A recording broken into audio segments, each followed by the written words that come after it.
ಸ್ವಾಮಿ ವಿವೇಕಾನಂದರ ಭಾಷಣದ ಕನ್ನಡಾನುವಾದ. ವಿಚಾರವನ್ನು ಮೀರಿದ ಒಂದು ಉನ್ನತಾವಸ್ಥೆ ಮನಸ್ಸಿಗೆ ಇದೆ ಎಂದು ಯೋಗಿಯು ಬೋಧಿಸುತ್ತಾನೆ.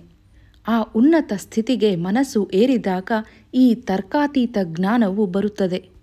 ಅತಿ ಬೌದ್ಧಿಕ ಮತ್ತು ಅಚಿಂತ್ಯ ಜ್ಞಾನವು ಅಂಥ ಮನುಷ್ಯನಿಗೆ ಲಭಿಸುತ್ತದೆ.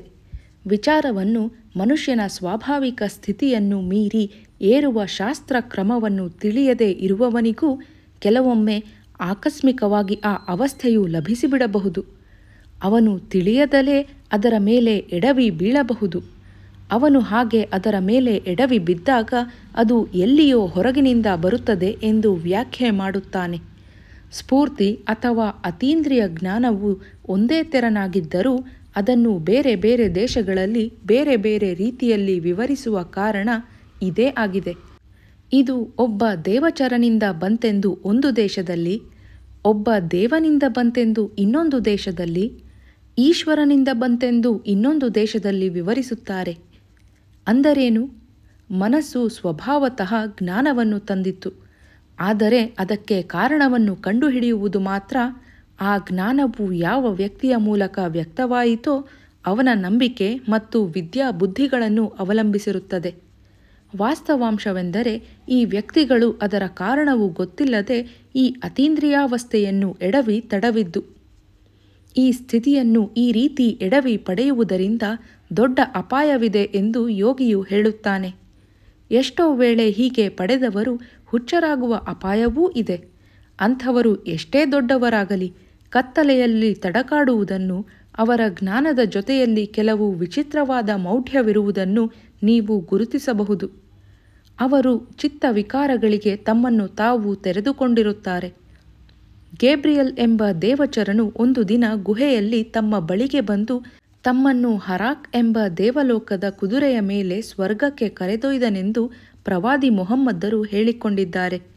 ಇಷ್ಟಾಗಿಯೂ ಮೊಹಮ್ಮದರು ಕೆಲವು ಬೆರಗುಗೊಳಿಸುವ ಸತ್ಯಗಳನ್ನು ನುಡಿದಿದ್ದಾರೆ. ನೀವು ಕುರಾನನ್ನು ಓದಿದರೆ ಅತ್ಯಂತ ಬೆರಗುಗೊಳಿಸುವ ಸತ್ಯಗಳು ಮೌಢ್ಯಗಳೊಡನೆ ಬೆರೆತಿರುವುದನ್ನು ಕಾಣಬಹುದು. ಅದನ್ನು ಹೇಗೆ ವಿವರಿಸುತ್ತೀರಿ? ಅವರು ಸ್ಫೂರ್ತಿಯನ್ನು ಪಡೆದಿದ್ದರೆಂಬುದೇನೋ ನಿಜ. ಆದರೆ ಆ ಸ್ಫೂರ್ತಿಯು ಆಕಸ್ಮಿಕವಾಗಿ ಎಡವಿ ಪಡೆದದ್ದು. ಅವರು ಕ್ರಮವಾಗಿ ತರಬೇತಿ ಪಡೆದು ಸಾಧನೆ ಮಾಡಿದ ಯೋಗಿಯಾಗಿರಲಿಲ್ಲ. ಆದ್ದರಿಂದ ತಾವು ಮಾಡುತ್ತಿರುವುದರ ಕಾರಣ ಅವರಿಗೆ ಗೊತ್ತಿರಲಿಲ್ಲ. ಮುಹಮ್ಮದರು ಪ್ರಪಂಚಕ್ಕೆ ಮಾಡಿದ ಒಳ್ಳೆಯದರ ಜೊತೆಗೆ ಅವರ ಮತಾಂಧತೆಯಿಂದ ಪ್ರಪಂಚಕ್ಕೆ ಆದ ಮಹಾ ಕೆಡುಕನ್ನು ಆಲೋಚಿಸಿ.